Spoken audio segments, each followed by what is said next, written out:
राजा, मेहंदी हाताला तुझ्या नावाची मी लावते रे राजा. घेऊन जाशील ना या राणीला तुझ्या संगतीन राजा.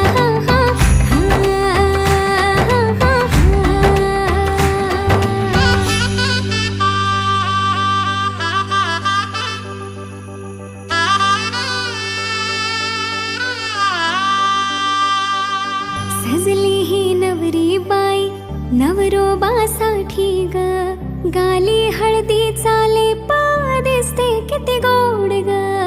आई बाबांची लाडकी सासरला जाईल ग, सुखी राहा दिल्या घरी तो